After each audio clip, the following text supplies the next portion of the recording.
Venga conmigo hacia Ruth 4. Si ha estado con nosotros mientras leímos este pequeño libro, habrá visto que tiene mucho que decir sobre la providencia soberana de Dios, así sobre la fidelidad y piedad de algunos de esos santos del Antiguo Testamento que mantuvieron firmes y fuertes a Yahvé en una época caracterizada por la impiedad y la adoración falsa. Es importante tener en cuenta que Ruth se sitúa en el contexto de los días de jueces, que fueron días llenos de apostasía y obscuridad espiritual para la nación de Israel. Pero durante ese tiempo había personas que caminaban fielmente con el Señor, y Boaz y Ruth eran dos de ellos. Noemí era una mujer que vemos cambiar de una perspectiva a medida que avanza el libro, pasando de ser una mujer amargada por lo que percibe como un trato injusto de Dios, a una mujer que confía en Yahvé para que le proporcione un redentor a ella y a Ruth, y como vemos en este capítulo, una mujer bendecida por Dios mientras cumple su plan soberano. Ahora, a medida que hemos leído este libro, hemos visto que el guionista nos ha introducido cuidadosamente en la historia, construyendo el drama para que nos preguntemos qué pasará después. Primero estaba Noemí intentando enviar a sus dos nueras de vuelta a las casas de sus padres en Moab y la dejaran volver sola a Belén para vivir una vida como una viuda judía empobrecida. Hubo mucho llanto y lamentos y debates de un lado a otro, y luego una de ellas, Orfa, regresó. Pero vemos que Ruth expresa el compromiso total con Noemí, con su Dios, y acompaña a Noemí hasta Belén. Luego vemos a Ruth salir al campo a recoger grano, y conoce a Boaz y la trata muy bien, y cuando llega a la casa descubre que él es un pariente de su suegro fallecido y que podría servir como un redentor para ellas. Luego vimos en el capítulo 3 que Noemí tiene una idea para que Ruth se reúna con Boaz en la trilla y que acepte servirle como un pariente redentor a ella, y la tensión aumenta hasta que finalmente Ruth abre su corazón con Boaz y él acepta ser su redentor. Pero ahí tienen a otro familiar lejano que parece ser más cercano que él, y si él rechazara la oportunidad de redimirla, él lo haría. Así que al final del capítulo 3 la historia está a punto estamos aquí con tratando de entender, ¿y ahora qué pasará? Ruth sabe que va a casarse, pero no sabe con quién. ¿Será el otro pariente sin nombre de Elimelech o será Boaz? Así que nos encontramos al final del capítulo 3. No estamos seguros de quién será el pariente redentor, pero una cosa que está clara en el capítulo 3 es que habrá redención de Ruth. Así que estamos en el clímax, pero en un clímax en el que no tenemos una conclusión clara, porque de repente tenemos representada a otra parte, a otro familiar redentor, y que tiene los primeros derechos a la opción para ver si él va a ser el redentor de Ruth y cumplir con su obligación bíblica. Así que llegamos al capítulo 4 y descubriremos cómo se resolverá esto. Ahora, la verdad es que aunque este capítulo habla del matrimonio de Ruth y Boaz, una última instancia de esta historia no trata sobre el matrimonio. Esta realmente se trata de una historia de redención. Veremos cómo él, al redimir a Ruth y hacerla su esposa, y el proceso veremos que también es una historia sobre la fidelidad de Dios al pacto de Israel. Los judíos ni siquiera han pensado en pedir a un rey todavía están en la época de jueces, y sin embargo, en su soberanía y amor, Dios está preparando de antemano la línea del único que finalmente satisfacerá esa necesidad, y veremos en esta historia que hay un paralelismo con Cristo, que es nuestro Redentor y que ha redimido tantos judíos como gentiles. Y lo ha hecho, y quiero que note que mientras avanzamos en esta escena, que Boaz es quien inicia cada paso del proceso de redención. Va a la puerta, habla con ese familiar que pasa y es quien convoca a 10 ancianos para que se sienten como testigos de la transacción. Todo lo que ocurre es por las acciones de él. Esto es significativo porque nuestra redención por Cristo, toda acción también es iniciada por Dios. Es Dios quien elige, es Dios quien llama, es Dios quien extrae y es Dios quien nos redime. Vos es como una imagen de Cristo en el cual actúa para llevar a cabo todos los pasos de redención con respecto a Ruth. Así que a medida que se cuenta la historia, este capítulo se divide en 5 secciones y examinaremos cada una, y la primera es la propuesta estratégica de Boaz. Mira el versículo 1. Dice, Boaz subió a la puerta y se sentó ahí. Y he aquí que pasaba el pariente redentor lejano del que había hablado él, y él dijo, apartaos amigos, sentaos aquí. Y se apartó él y se sentó. De nuevo, a veces una historia nos llama directamente la atención sobre la soberanía de Dios y otras veces es indirecta, pero no puedes evitar quedar impresionado. Aquí vemos cómo Boaz va y al sentarse a la puerta de la ciudad, aquí está en la soberanía de Dios. El pariente se aparece mientras él está ahí sentado.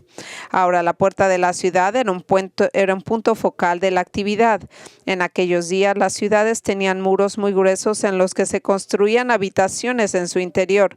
Recordará la historia de Jericó, en la que Rahab y su familia vivían en una casa construida sobre la muralla de la ciudad.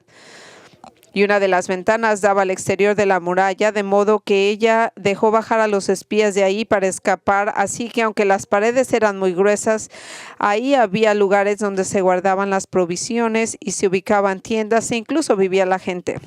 Si hoy va a Jerusalén, pueden recorrer el barrio judía y comprar en pequeñas tiendas que están construidas dentro de la muralla de esa vieja ciudad. Así que los muros de Belén habían sido muy gruesos.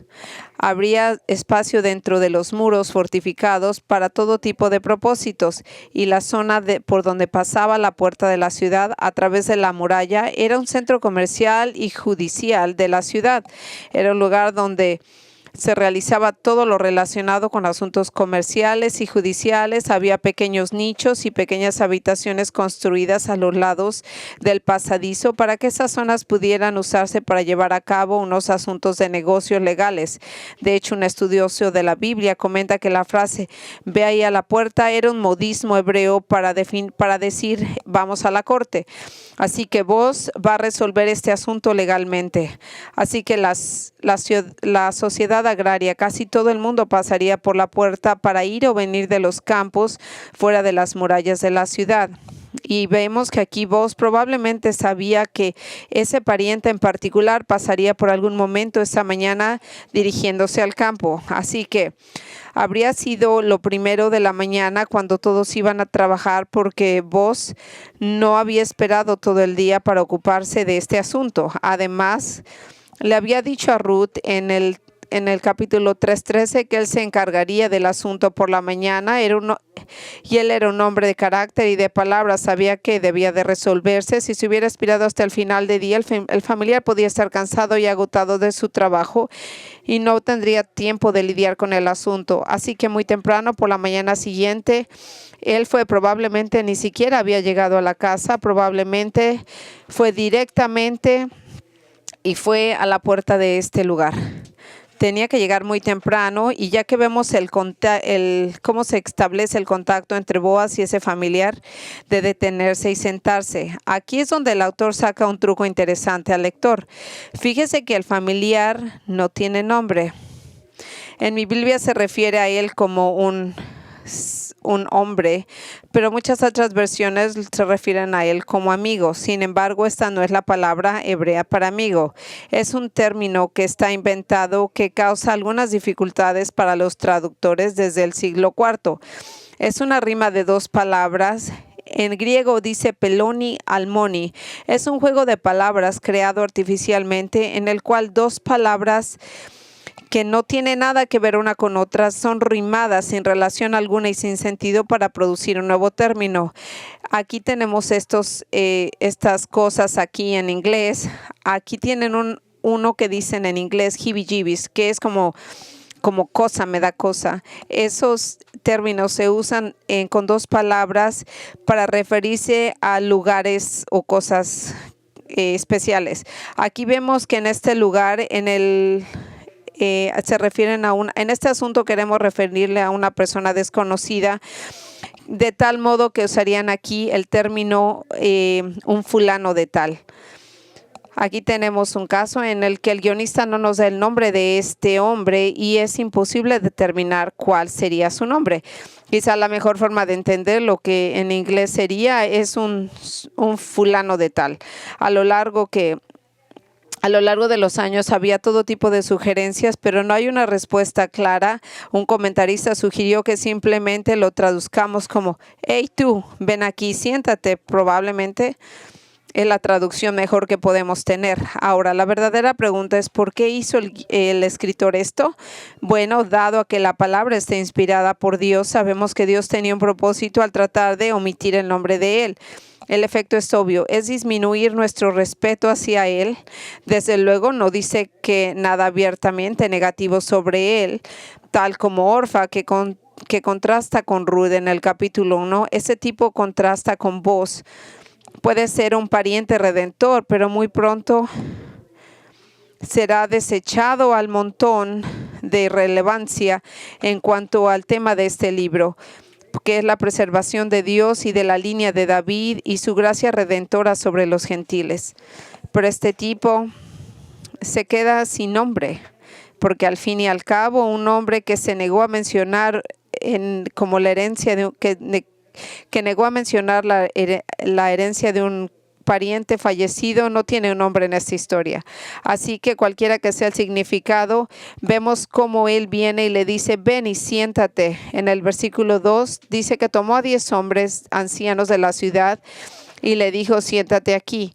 Aquí, la acción de Boaz habría dejado claro que al pariente más cercano que era un asunto legal importante y significativo en juego, especialmente porque él había invitado a 10 ancianos a sentarse y a presenciar la transacción. Así era como se manejaban los asuntos legales y comerciales en tiempos bíblicos. Simplemente realizaban tus asuntos en la puerta delante de testigos.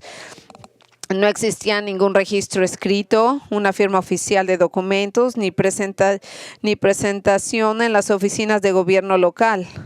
Más bien, la presencia de varios testigos se consideraba como una garantía de la transacción legalmente por ambas partes. Así que él viene con 10 ancianos. No hay indicios de por qué eligió 10, porque no hay nada en la ley que exigiría 10. Solamente ellos pedirían 2 o 3, pero más adelante vemos que en este momento él decidió tomar a 10. Así que en el versículo 3 entonces viene el pariente redentor y dice, Noemí, que ha vuelto de los campos de Moab, tiene que vender la parte del campo que pertenecía a nuestro hermano Elimelech. Ahora bien, aquí va otra información nueva en el libro de Ruth. Elimelech había poseído tierras en Belén. Esa parte no es sorpresa, pero la forma en que está redactado hace que parezca que Noemí ahora es la dueña de la tierra, pero no existía ninguna disposición en la ley que permitiera que la tierra se le pasara a la esposa. Podría pasar a una hija si un hombre no tenía hijos varones, pero normalmente no a una esposa. Sin embargo, un estudioso de la Biblia nos está diciendo que estrictamente hablando, como viuda, Noemí no tendría derecho ni a comprar ni a vender la tierra directamente. Sin embargo, podía potencialmente controlar el derecho de usar la tierra hasta el próximo año jubilar, que ocurriría cada 50 años. Técnicamente, esto es lo que ofrece esta conversación. Las leyes relativas a la venta de las tierras se trataron en el libro de Levítico 25, 33 al 28. Cuando un judío vendía una tierra, no la vendía de forma permanente, sino que era por un tiempo limitado. El propietario original tenía el derecho de recomprar cualquier tierra que había vendido. Cada tribu y clan tenía las tierras que se le asignaban y esas tierras deberían de permanecer en la familia por siempre. Sin embargo, si te volvías tan pobre que tenías que vender tus tierras, se establecía un proceso para ello. Así que lo que probablemente ocurrió fue que antes de que Elimelech partiera hacia Moab con su familia, aparentemente había vendido sus tierras a alguien, sabiendo que cuando él regresara, como planeaba hacerlo originalmente, podía comprarlas de nuevo. Entonces, cuando usted compraba una propiedad de alguien, realmente solo compraba hasta el próximo año del júbilo, el cual eran 50 años. Esto ocurrió y de este modo se podría regresar al propietario original o a su familia, pero durante ese tiempo, si el tipo que te vendió la quería de vuelta, él podía recomprarla de ti. Ahora, si no podías permitirte recomprar las tierras que habías vendido, entonces tu pariente más cercano tenía que recomprarlas para que permanecieran en la familia. Si no tenías familiares para hacerlo, tendrías que esperar hasta el siguiente júbilo y la tierra se volvería a tu familia. Así que en este caso, Elimelech pensó que podía comprar de nuevo sus tierras cuando él regresara de Moab, pero murió. Y quien se la vendió se había beneficiado durante 10 años, pero ahora Noemí ha vuelto y Ruth está con ella. Técnicamente ella no es la propietaria de la tierra, pero como viuda de Elimelech puede obtener control de esas tierras en el próximo año jubilar. Pero eso podría ser mucho después de que Noemí muriera, así que ahora no tiene ningún beneficio de la tierra y no tiene dinero para canjearlo, así que Boz propone al pariente más cercano de Elimelech que ejerza el derecho de redimir la tierra para Noemí. Pero bien es interesante que Boz comenzara el tema de la tierra en lugar del matrimonio de Ruth. Algunos lo han acusado de no ser honesto al dejar el tema de Ruth hasta después de que el familiar se comprometiera con la compra de la tierra. Sin embargo, puede ser que Boz quisiera asegurarse de que estaba completamente impecable en el asunto y que se hubiera planteado el tema de matrimonio con Ruth y la necesidad de levantar a un heredero para Malón. El pariente más cercano se negaría y luego Boz se casó y adquirió la tierra. Podría parecer que había estado estafando al pariente y le quitó la tierra. Así que dice en el versículo 4, así que pensé en desvelar este asunto ante vuestros oídos, diciendo, adquiérelo delante de los que están sentados y delante de los ancianos de mi pueblo. Si lo vas a redimir, canjéalo. Pero si nadie lo redime, dime que puedo saberlo, porque no hay nadie más para redimirlo, y yo soy el siguiente. Así que viene Boz, le pide al familiar que redima la tierra que había pertenecido a Elimelech, y tras la muerte de Elimelech debió haber pasado a Malón. Y Boz dice, en efecto, tienes el derecho de primera a negarte, así que quiero saber que si quieres redimirlo, y es importante que lo resolvamos, porque si no lo redimes, yo soy el siguiente en la línea y yo lo redimiré si tú no lo haces. Dice que esa es la parte de la presencia de la gente y los ancianos que estaban ahí. Así que vemos la propuesta de Boz nos lleva al segundo titulado, la promesa impulsiva del pariente. Al final del versículo 4 dice que él dijo, yo la redimiré. Sin ninguna duda, yo me imagino lo que está pasando por la cabeza del familiar de este momento. El hombre usa la palabra que él está muy enfático, está muy ansioso por redimir esa tierra.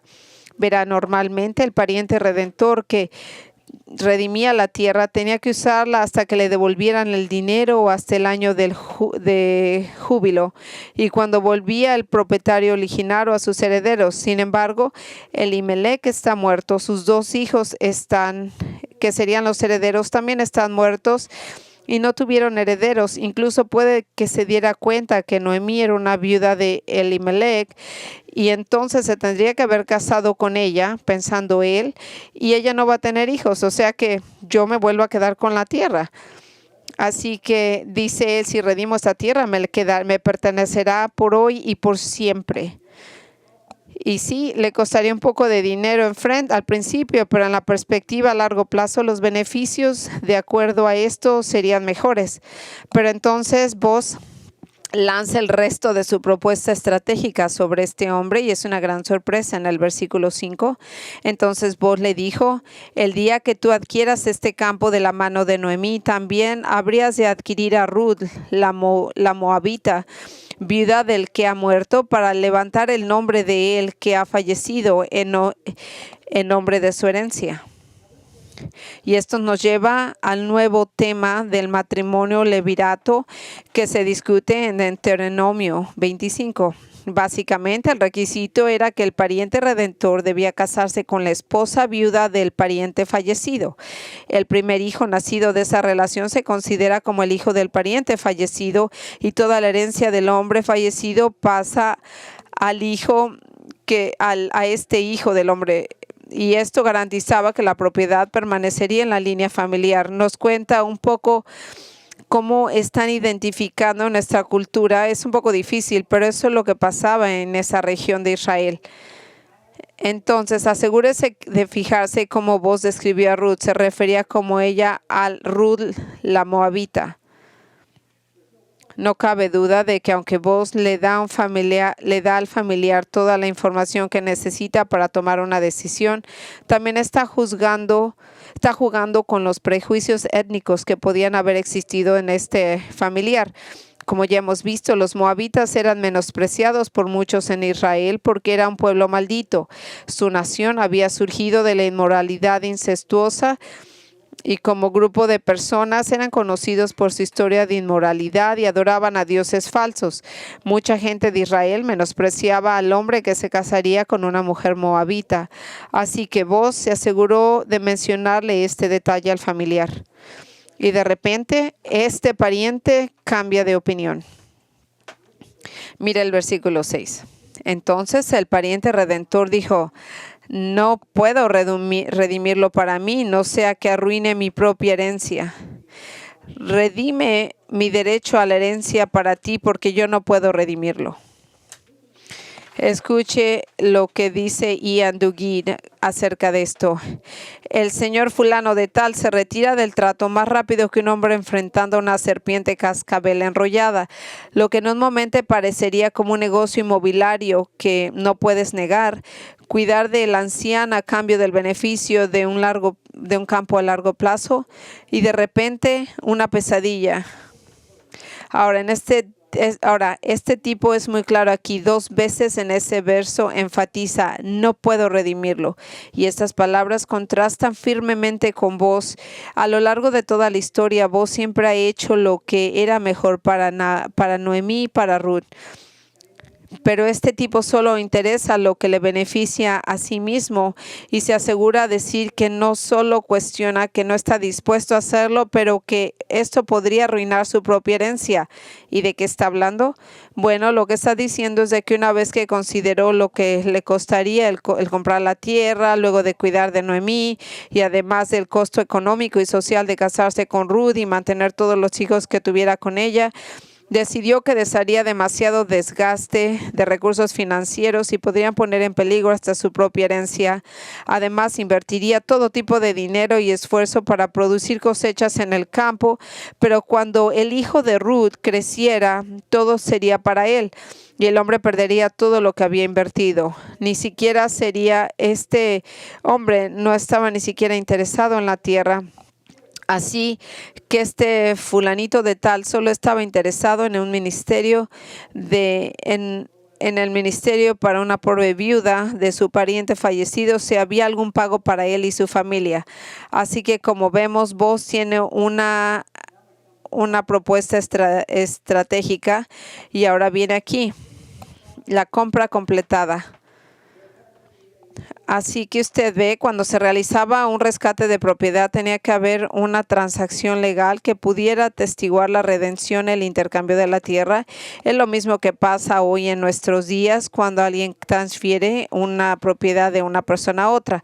Así que el autor inserta una especie de adición entre paréntesis en el versículo para explicar qué hizo. Esta es la costumbre en tiempos pasados de Israel con respecto al derecho de la redención al intercambio de tierras para establecer cualquier asunto. Un hombre se quitaba las sandalias, se la daba al otro y era una forma de declaración oficial en Israel. Así que cuando un hombre iba a canjear o a comprar tierras, se quitaba la sandalia y se la entregaba al otro hombre que era parte de la transacción. Y las sandalias era la forma más común de calzado en ese tiempo antiguo, así que el intercambio de sandalias servía como una especie de apretón de manos o una firma legal en la actualidad. Muchos comentaristas dicen que la práctica tenía que ver como caminar la tierra como un símbolo de propiedad. Y es lo que le dijo, como Abraham le dijo, levántate y caminad por toda la tierra, y todo lo que he hecho en Deuteronomio 11:24, cuando Dios explicaba los beneficios que tendrían los israelitas si obedecían su ley, dijo, todo lugar donde pise tu suela, vuestros pies será vuestro.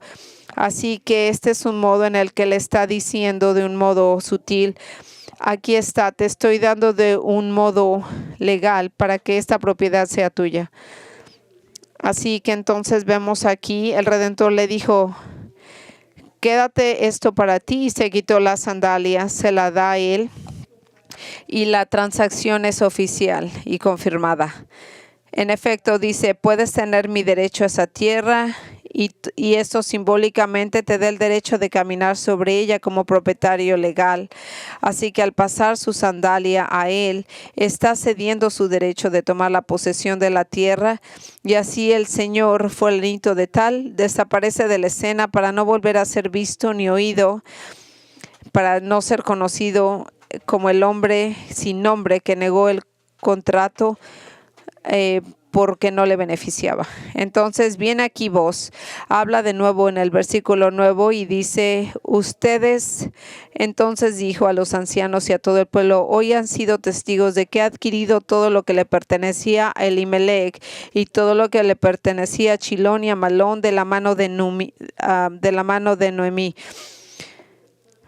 Boaz le dice a los 10 ancianos que había seleccionado antes como testigos oficiales, así que todo lo que había sido de Elimelech y de sus 2 hijos fallecidos. Ahora bien, esto significa que todos los derechos de responsabilidades y responsabilidades de la redención han sido transferidos oficialmente a él, actualmente reconocido legalmente como el pariente redentor. Y luego en el versículo 10 explica sus intenciones con respecto a Ruth. Y también he adquirido a Ruth la Moabita, viuda de Malón, como mi esposa, para elevar el nombre de quien murió, en nombre de su herencia, para que el nombre de quien murió no sea cortado de los hermanos, ni de la puerta del lugar de nacimiento. Hoy son ustedes testigos. Así que Boaz anuncia a toda la multitud, voy a casarme con Ruth la Moabita. Estoy seguro de que algunos de los del público cuyos ojos se abrieron de par en par, o se les cayó la mandíbula, o se quedaron boquiabiertos con esta afirmación, porque se acuerda que el Ruth era uno de esos gentiles indignos porque eran moabitas. ¿Cómo puede ser posible que un hombre tan estimado en su comunidad con riqueza se casara con una viuda humilde y empobrecida? Está tan debajo de su clase. En otras palabras, parece ser que no menospreciaban a Ruth por ser moabita, pero sí la menospreciaban porque era pobre. Ella pertenecía a una escala socioeconómica más baja de la vida y el mismo de cualquier miembro de esa sociedad. Pero sabía que Boaz era hijo de un pecador gentil despreciado. En Mateo 1:5 nos dice quién fue la madre de Boaz. Ella era Rahab, la prostituta que se volvió a Yahvé en la fe salvadora y demostró su fe protegiendo a los espías israelitas en Jericó, y fue que la misma sangre cananea y gentil corría por las venas de Boaz. Pero es un hombre tan piadoso que reconoció que una mujer pobre de carácter piadoso valía mucho más que una mujer rica de carácter impío. Así que pasó por todo el proceso de adquirirla, y mientras el Señor que solo se preocupaba, el otro pariente que solo se preocupó por la tierra que recibiría para sí mismo, Boaz se preocupaba principalmente por Ruth y por ser obediente a la ley para criar a un hijo que recibiría la herencia y sería la herencia de ese hijo. Y ahora él viene aquí y dice, ¿por qué él estaría avergonzado de que ella hubiera sido una moabita cuando su propia madre era una madre era una prostituta? Pero ya cuando ve aquí, Ruth era una persona que era moabita, pero ella nunca se había puesto en ningún tipo de pecado, pero era solamente su descendencia lo que la enseñaba, lo que la la manchaba. Y queda muy claro que el propósito de este matrimonio era elevar al fallecido y a su herencia. En otras palabras, la tierra que voy a canjear con mi dinero finalmente no me pertenecerá al hijo de Malón. Y dice que porque no se corte el nombre del fallecido. Me resulta interesante que los nombres de Elimelech, Malón, Chilión estén registrados en las escrituras por toda la eternidad debido a las acciones de este hombre tan desinteresado, mientras que el señor del otro pariente no siquiera su nombre se menciona, ni lo sabemos. Así que viene Boaz. Dice que no quiere decir el nombre dice que quiere que el nombre de Malón quede por siempre, y obviamente viene y se refiere a que necesita un hijo biológico, y él viene aquí y dice: desde la puerta de este lugar de nacimiento. La idea es de que los nombres de Elimelech, Malón, sean recordados en la puerta de Belén. Es el lugar donde se llevaban a cabo asuntos comerciales y los procedimientos judiciales. Entonces viene él y concluye la declaración tal como la empezó, diciendo: hoy sois testigos. Esta fue una declaración legal de que la transacción legal finalmente se había completado. Ahora la multitud y los ancianos responden a los versículos 11 y 12. Primero ve el versículo 11. Y todos los que estaban en la puerta, los ancianos dijeron: nosotros somos testigos que Yahweh conceda a la mujer que viene a tu casa a ser como Raquel y como Lea. Ambas construyeron su casa en Israel, y así alcanzarlas en la excelencia de Efrata, y proclamarás su nombre en Belén. Así que todos los ancianos y las personas de esa puerta coinciden que son testigos de la transacción que acaba de dar lugar, y luego estallan en un fastuoso pronunciamiento de la bendición de Boaz. Y dicen que el Señor conceda a la mujer que viene a tu casa ser como Raquel y Lea. Ambas construyeron su casa en Israel. Lo que están pidiendo aquí es que Dios haga a Ruth que sea tan fértil como Raquel y como Lea, y que entre ambas dieron a luz a 8 hijos varones y tuvieron 4 hijos sustitutos más. Fueron 12 hijos de Jacob y se convirtieron en los padres fundadores de las 12 tribus de Israel. Pero lo que encuentro más interesante de esta afirmación es que los testigos rezan para que Dios conceda a esta mujer moabita extranjera un lugar entre las matriarcas de Israel, tal como Raquel y Lea. La segunda parte de esta bendición está dirigida a vos. Los testigos dicen: así alcanzaréis la excelencia en Efrata y proclamaréis vuestro nombre en Belén. La segunda mitad de esa afirmación es paralela con la primera mitad. Belén estaba situada en la región Éfrata, así que son paralelos, y al alcanzar la excelencia es paralelo proclamarla. ¿Y qué decían entre ellos? Bueno, la respuesta se encuentra en el significado de la palabra excelencia.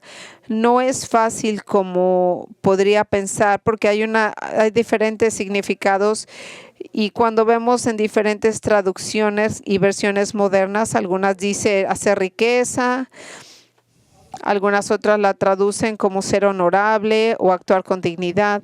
Ahora sabemos por el capítulo 2 que Boaz ya es un hombre de gran riqueza, así que es probable que la gente deseara que se hiciera famoso por un hombre de un gran carácter personal y dignidad, por lo que ha hecho con respecto a la herencia de Elimelech y el futuro de Noemí y de Ruth. Él no estaba obligado a hacer esto, pero lo hizo.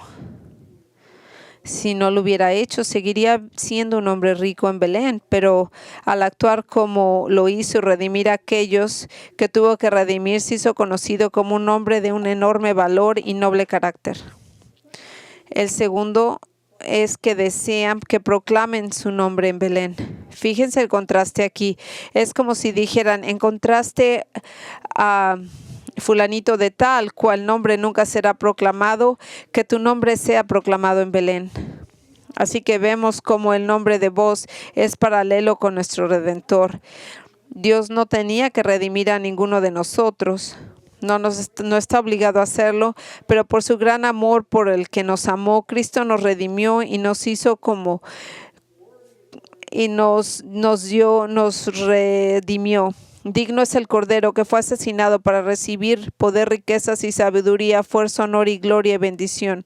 Cristo será por siempre famoso por su digna bondad de redimir a quienes no lo merecían. Y luego hay una tercera parte de la bendición que los testigos le otorgan a vos. Dicen en el versículo 12, además que vuestra casa sea como la casa de Pérez, a quien Tamar dio a Judá por la semilla de Dios que concederá a esta joven. Esto nos indica que el autor ha estado escribiendo esta historia con Génesis 38 en el fondo de su mente. Sé que la mayoría de ustedes posiblemente no conocerán la historia de Pérez, de Tamar y Judá, pero tenés que volver a Génesis 38. Es una historia algo escandalosa del pasado de Israel, pero aporta un punto importante en la historia de Boaz y de Ruth. Es importante que usted vea que involucra al patriarca Judá porque David era de la tribu de Judá y en la última instancia del Mesías vendrá de esa tribu. Dice Apocalipsis 5:5, el león de la tribu de Judá, la raíz de David. Entonces Judá tenía 3 hijos. El mayor de ellos estaba casado con una mujer que se llamaba Tamar, pero ese hijo era malvado, así que Dios le quitó la vida. Judá le fue dado un segundo hijo y también le quitó la vida, pero él no quería cumplir la obligación que Dios también le dio. Así que viene Judá, Así que vemos que entonces, como Tamar ve que nadie quiere casarse con ella después de perder su esposo, ella viene, se disfraza de prostituta, cubre su cara y acaba de ser embarazada por Judá, su suegro. Y cuando el embarazo de Tamar es evidente, Judá quiere que la maten por su inmoralidad.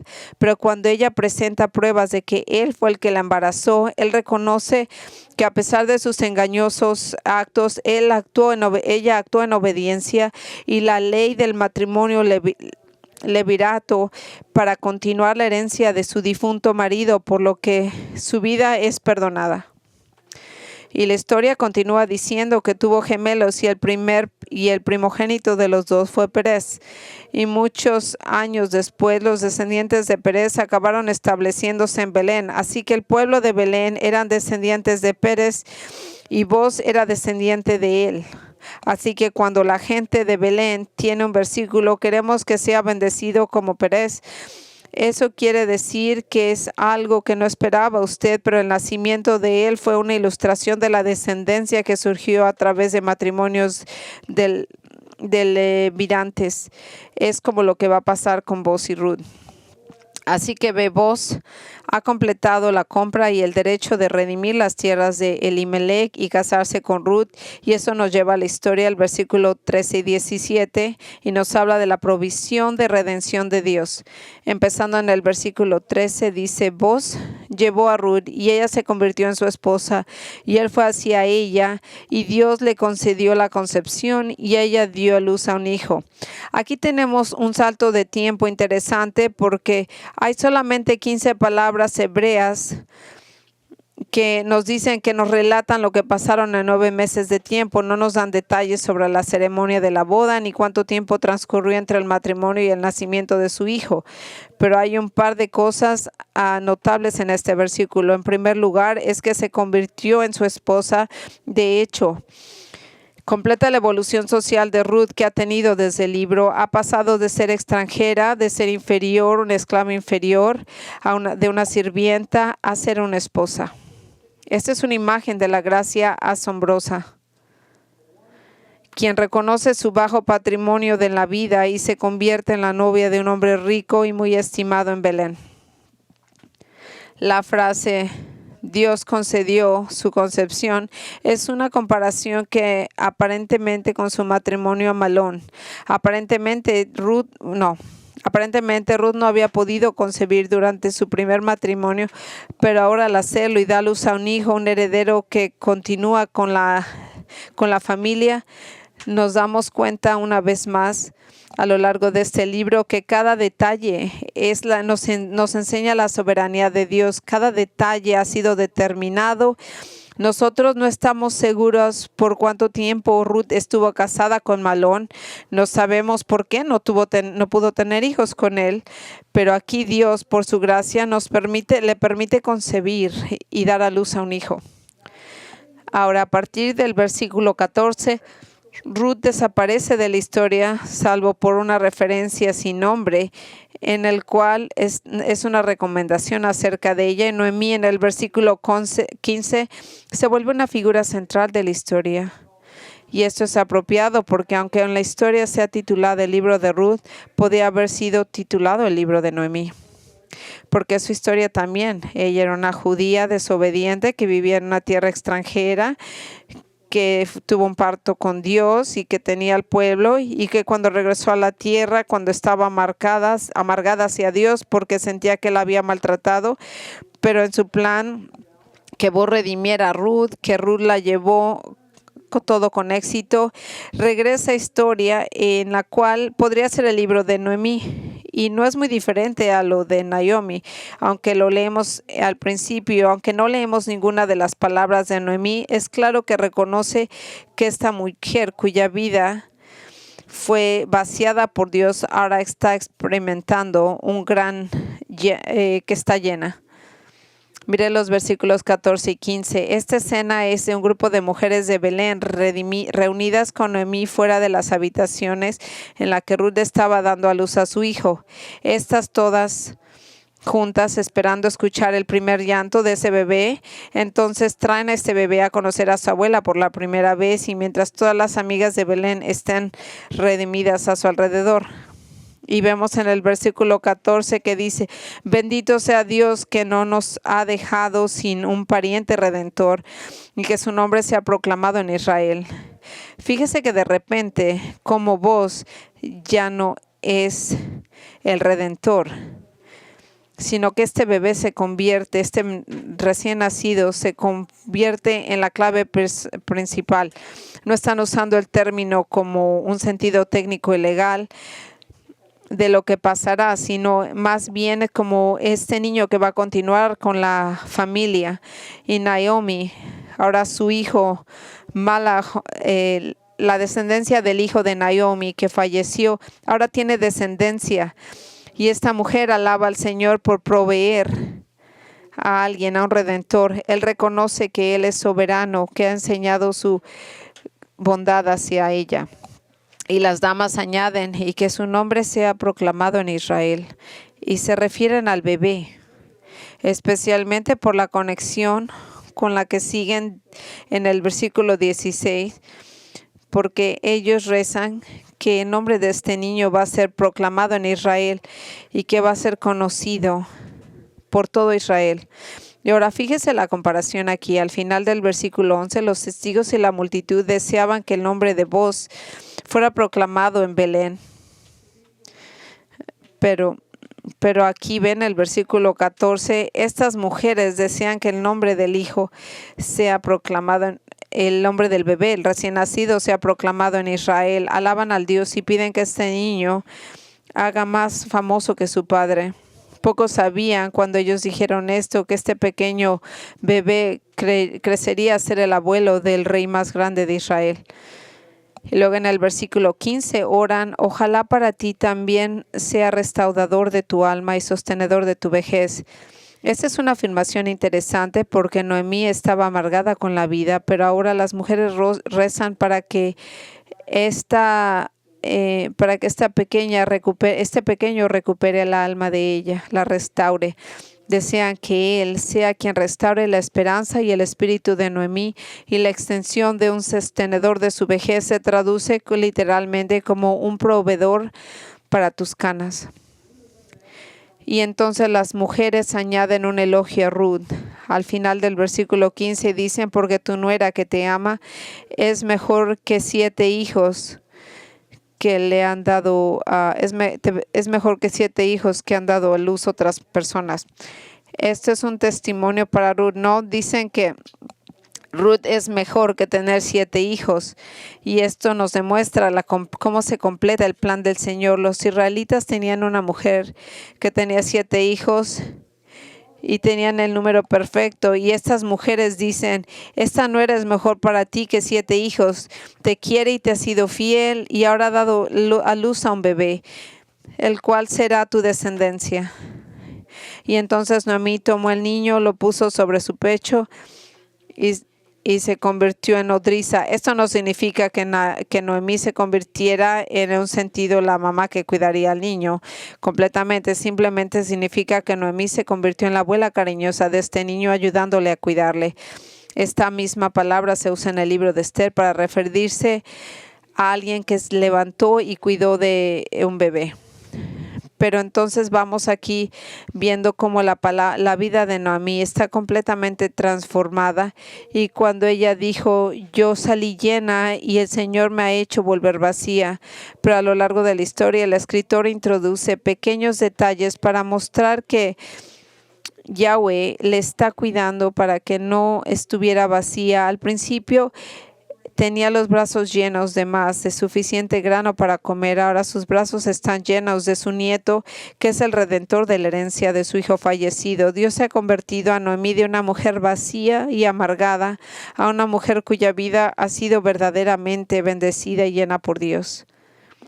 En el versículo 17 nos dice que las vecinas le dieron un nombre diciendo, a Naomi ha nacido un hijo, así que le llamaron Obed, que es el padre de Jesse, el padre de David.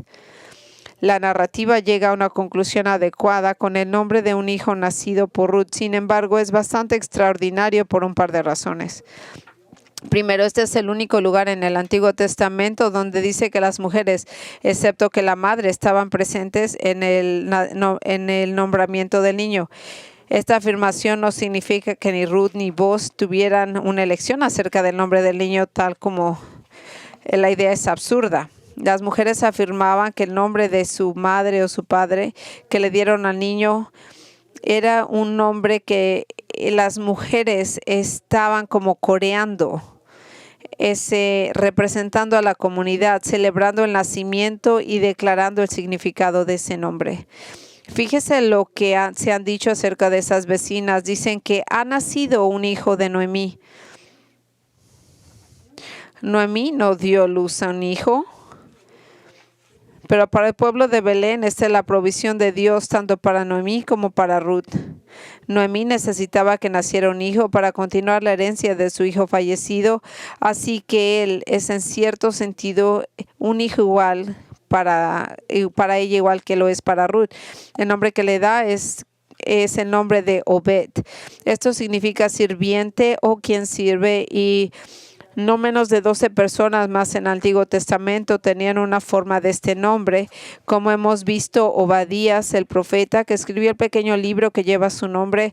Así que el nombre de Obed se hizo famoso en todo Israel. Como las mujeres estaban rezando, ya que muchos hombres tomaron una forma de ese nombre. En el versículo 17 concluye diciendo, él es padre de Jesse, el padre de David. Y eso es extraordinario. De repente aquí estamos ante el nombre de David, el mayor rey de Israel, hasta que llegamos al propio Mesías. Ruth la Moabita es la madre de Obed, que es el padre de Jesse, que es el padre de David, y que nos permite llegar a la genealogía que cerrará aquí con el pedigrí que invita a la reflexión de David. Por cuestión de tiempo no puedo repasar cada detalle de estos versículos, pero yo me imagino que se puede preguntar por qué el autor añadiría esta pequeña genealogía en este libro. ¿Por qué lo haría? El propósito es subrayar la importancia soberana de Obed en el plan de redención de Dios. Aquí vemos cómo Dios ha estado persiguiendo los planes con mucho más grande significado que reunir individuos dignos. Lo que parecía una simple historia de vacío personal que ahora es lleno y necesidades personales cubiertas, resulta que es una forma de Dios de satisfacer la necesidad que era mucho mayor.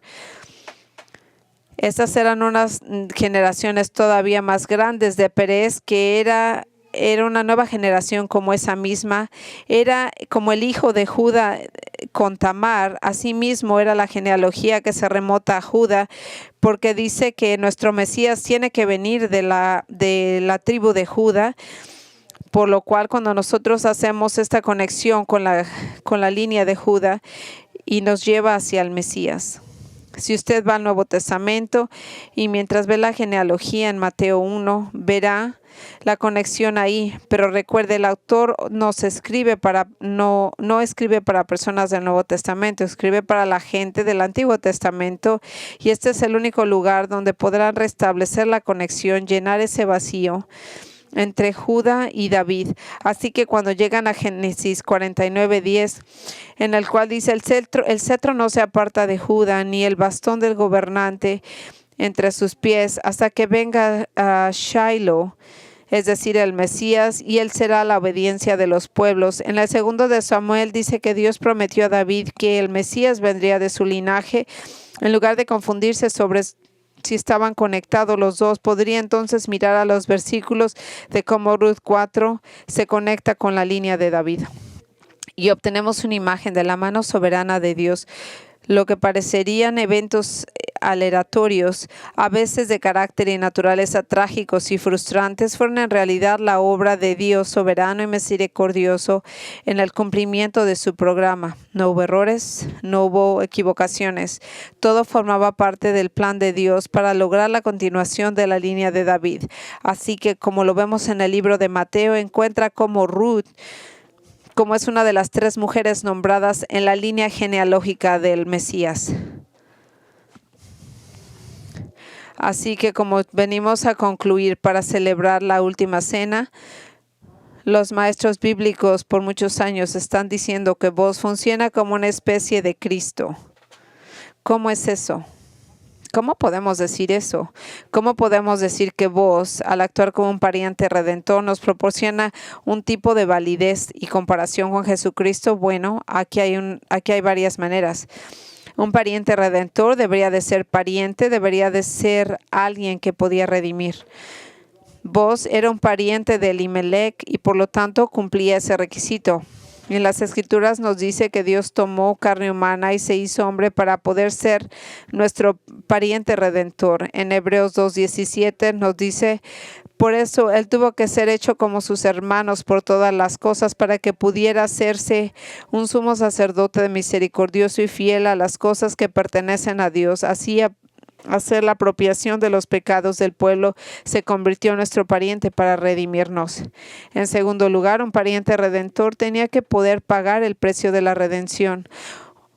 Un pariente redentor no podía estar en deuda él mismo. Él tenía que estar en una posición de pagar, y vos pudo pagar este precio por Noemí y Ruth. Jesucristo pudo hacer esto por nosotros porque Él no tenía ninguna deuda con el pecado. Él no tenía pecado. Esto es crucial. En el 2 de Corintios 5:21 dice: hizo pecado a Él para nosotros, que no conocía el pecado, para que pudiéramos ser la justicia en Él. En Hebreos 4:15 dice: Él ha sido tentado en todas las cosas como nosotros, pero sin pecado. Si no estuviera libre de pecado, no hubiera podido ser calificado para pagar el precio de nuestra redención. En tercer lugar, un pariente redentor tenía que estar dispuesto a pagar el precio. Vemos en Levíticos 25 que un pariente redentor debía de estar dispuesto a pagar el precio. Así como vos estuvo dispuesto a pagar el precio de Ruth, Jesucristo también estuvo dispuesto a pagar el precio de nosotros. La redención es liberada y planificada. También es costosa para el Redentor, y en este caso Jesús fue infinitamente costoso. Tenía que satisfacer el costo infinito de las exigencias de Dios justo y santo para que pudiéramos ser redimidos. Y vemos en Juan 10, 15, 17 y 18 nos dice que Él entregó su vida voluntariamente. Él es el que nos lleva aquí, el que es nuestro Redentor. Así que cuando nosotros nos enfocamos en lo que le costó nuestra redención, no tenemos nada más que orar. Padre, así cuando venimos aquí a tu mesa, nosotros recordamos a nuestro Señor y a nuestro Redentor. Nosotros nos acordamos que Él pagó el precio por nuestra redención en la cruz. Un precio que no era como un precio como cualquier otro precio. Vos pagó con trabajo y Jesús lo pagó con su propia sangre. Él compró, Él nos adquirió, no con oro y plata, sino con su propia sangre. Esta es la cruz. Esta es la cruz donde un Dios perfecto, viviendo en carne humana, pagó el precio completo para redimirnos del castigo del pecado, de quitarnos de nuestra bancarrota espiritual para ser invitados a su mesa. Así que así con fe venimos aquí para recordar a nuestro Redentor. Venimos llenos de gratitud y en el precioso nombre de Jesucristo nosotros oramos. Amén.